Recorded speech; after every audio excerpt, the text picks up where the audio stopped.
He had everything he was ever told to want. The paid-off house. The title with weight behind it.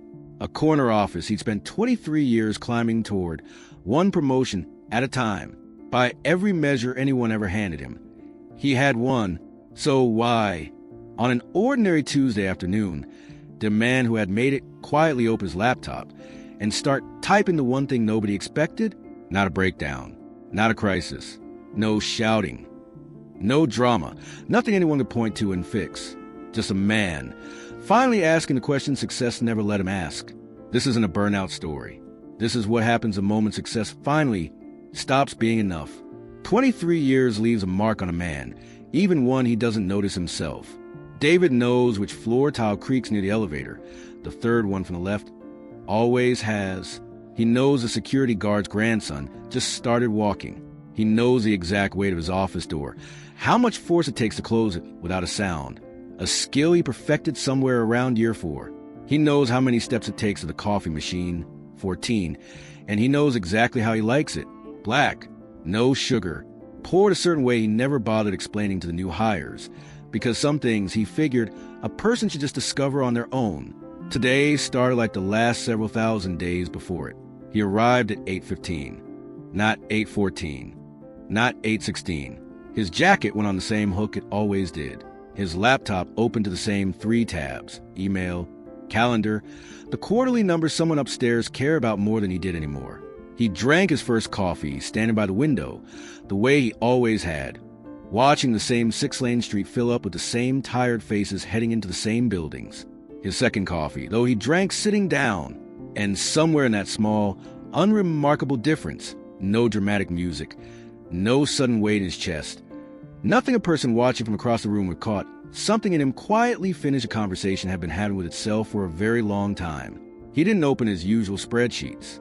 He opened a blank document instead, white, empty, waiting, and for the first time in 23 years, David began to write something he had never once let himself write before. Whatever David typed into that blank document, it didn't come from nowhere. It came from a story someone had handed him decades earlier. Not in word exactly, but through report cards graded on obedience, through dinner table silences that meant more than any lecture, through a father's satisfied nod that said everything a voice never had to. The story was simple, and David never once questioned it. The way nobody questions the ground they're standing on. Work hard enough, long enough, and eventually you arrive. A mortgage that ends. A title with weight behind it. Children who turn out fine, better than fine. A bank balance that lets you sleep. Arrive there, the story promised, and a tightness in your chest finally lets go. So David built it, brick by brick, review by review, year folding into year. The promotions landed on schedule. The house was paid off 4 years ahead of plan. His kids grew into adults who still called him back, which he learned from watching other fathers, was no small thing to take for granted by every measure anyone had ever handed him. David had arrived exactly where the story said he would, and yet the room still felt too big. Not sad. If you'd asked him outright, he wouldn't have used that word. Not broken. Either. Nothing was visibly wrong enough to justify complaint. Just quiet in a way that had a strange weight to it. The kind of quiet that sounds identical to peace from the outside, but feels entirely different once you're sitting inside it alone. Nobody had lied to David on purpose. They'd simply forgotten to mention that the map only ever showed the way there, and never once explained what a person was supposed to do with silence that heavy, once arriving, stopped being the whole point, which left David with a question he'd never been taught how to ask out loud, let alone answer. Here's the question David never learned to ask, let alone answer. Why didn't I ever say anything? Not once. In 23 years, did David walk into someone's office and say, "This is too much"? Not once did he sit his wife down and say, "I don't think I'm okay." Not once did he tell his own father, near the end, that he was exhausted in a way sleep couldn't fix. And here's the strange part. Nobody ever told him to stay silent. No one handed him a rule book. There was no meeting where someone stood up and said, "Don't complain." It was quieter than that, much quieter. It was in the way his father came home from the factory floor, sat down, and simply ate dinner. No mention of the 12-hour shift. No mention of the foreman who yelled. Just a plate, a fork, and silence that everyone at the table understood to mean this is what a man does. It was in the teacher who said, "Walk it off," when David fell on the playground at 8 years old, and in the coach who said, "Shake it off," when he got hit harder at 14, and in every single adult who taught him, gently, repeatedly, without ever saying the actual words, that showing up mattered more than how you felt while doing it. So David learned. He learned so well, in fact, that he stopped noticing he was learning at all. Every unspoken complaint, every swallowed frustration, every "I'm fine" that wasn't quite true, none of it vanished. It didn't just disappear into thin air. It got stored somewhere, quietly, patiently, compounding, the way interest compounds, except nobody ever showed David that particular account statement. There's no name for this on a doctor's chart, no line item, no diagnosis, just decades of silence, stacking year after year after year, until one Tuesday afternoon, in an office he'd worked in for 23 years, something inside a 54-year-old man finally, quietly reached its limit. And the strangest part of all, David couldn't have told you exactly when it started, because nobody ever does. Except somewhere, buried under 23 years of paperwork and promotions, there was a moment, one single afternoon that David hadn't thought about in decades, not until right now, sitting in his quiet office, staring at a half-written resignation. He was 9.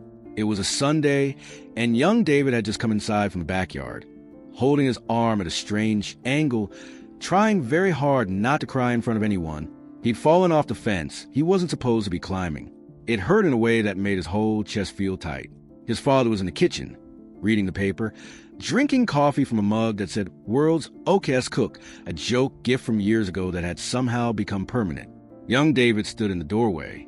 He wanted, more than almost anything in that moment, for his father to look up, to ask what happened, to make it feel like it was okay to hurt. His father did look up, just once. "You're fine," he said, not unkindly, not even impatiently, just certain, the way you'd state a fact about the weather. "Go wash up before your mother sees the dirt." And that was all. Young David nodded, wiped his face with his sleeve before anyone could notice it was wet, walked to the bathroom, washed his hands. Didn't mention his arm again. Not that day, not the next, not until the doctor found a hairline fracture 3 weeks later, by which point everyone simply agreed that David was tough for his age. Nobody in that kitchen meant any harm. His father loved him, in the only language he'd ever been taught to speak love in, which was, "Don't make this harder for anyone, including yourself." But somewhere in that small, forgettable Sunday afternoon, 9-year-old David learned something that 54-year-old David was still living inside of 30 years later, in an office, writing words he'd never once let himself write. He learned that his pain was an inconvenience. He learned that being fine was a job, and that he'd better start getting good at it. He had no idea, standing in that doorway with a fractured arm and a dry face, that he'd just signed a contract that would take him 23 years, one blank document, and a Tuesday afternoon to finally read the fine print on. David's cursor sat on top of the word "send." He didn't click it yet. Instead, he got up, walked to the shelf behind his desk, picked up that watch, the one he never learned to set properly, and turned it over in his hand for the first time in years. On the back, engraved in small letters, "For 10 years of showing up, we're proud of you." His team had given it to him. He'd worn it every day since, and never once, until this exact second, noticed it didn't actually say anything about him, just about showing up. He set it back down, face down this time. Then he did something he hadn't done at that desk in 23 years.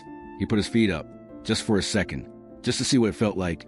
A grown man, mid-afternoon, on a Tuesday, doing absolutely nothing productive at all. Nobody walked in. No alarm went off.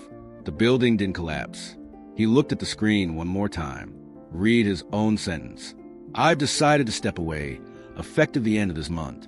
Then he clicked send, a small sound, nothing dramatic, just a soft, quiet click, and somewhere in his chest, something that had been clenched for a very long time, quietly, finally, let go. David's feet were still up on the desk when he noticed the bottom drawer, the one he never opened, stuck, slightly, from disuse. It took a real tug. Inside, a stapler nobody used anymore, a broken pair of sunglasses, and underneath all of it, a camera, black, dusty, still in its box. His daughter had given it to him. 6 years ago, maybe 7, he remembered her sitting next to him on the porch, showing him which button did what, laughing every time he took a blurry photo of his own thumb. He'd said he'd get into it properly one of these weekends. That weekend never came. Not once. In 6 years. David wiped the dust off of his sleeve, the same sleeve. Coincidentally, he used to wipe his face dry at 9 years old, standing in a different doorway. 30 years and one whole lifetime ago. He turned the camera over in his hands. Pressed the power button, half expecting nothing.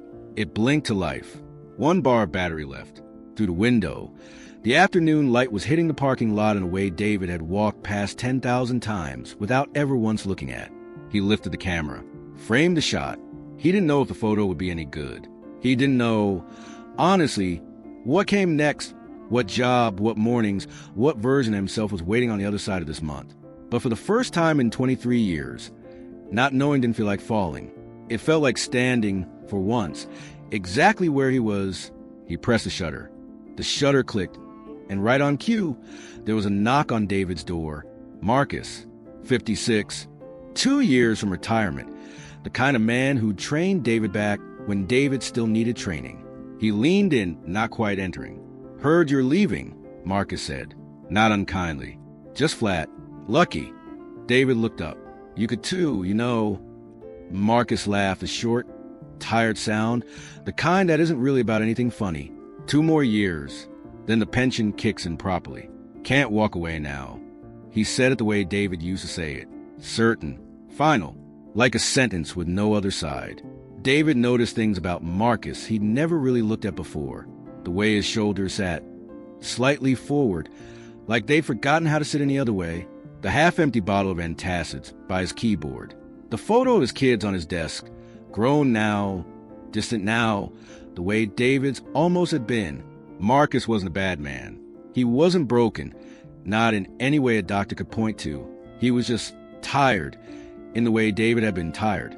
Except Marcus had learned to call it normal. 2 years isn't that long. Marcus said, mostly to himself, and walked back to his own office. David watched him go. He didn't feel superior. He didn't feel like he'd won something Marcus had lost. He just quietly understood, maybe for the first time, exactly what staying costs a person. When nobody around him ever teaches him there was another door, David never found out, that afternoon, what came next. No one does. Really, not on the day they finally put something down. The answer doesn't arrive all at once. It arrives slowly, in blurry photos of parking lots, in Sundays that stop feeling like countdowns to Monday, in a version of yourself you'd almost forgotten existed. Maybe you're sitting somewhere right now that feels a lot like David's office. Maybe you built everything you were told to build, and still feel that same too big room. Maybe you're Marcus, 2 years out, telling yourself it's not that long. There's no wrong answer here, just an honest one, if you're willing to sit with it for a second. So here's the only question that actually matters. If nobody was watching, if nothing was expected of you, what would you actually walk toward? Tell me in the comments. I mean that, not the polished answer. The real one, the one you don't usually say out loud. This is David Observed, where we don't just watch behavior, we understand it. If this found you at the right moment, you know what to do. Subscribe, and I'll see you in the next one.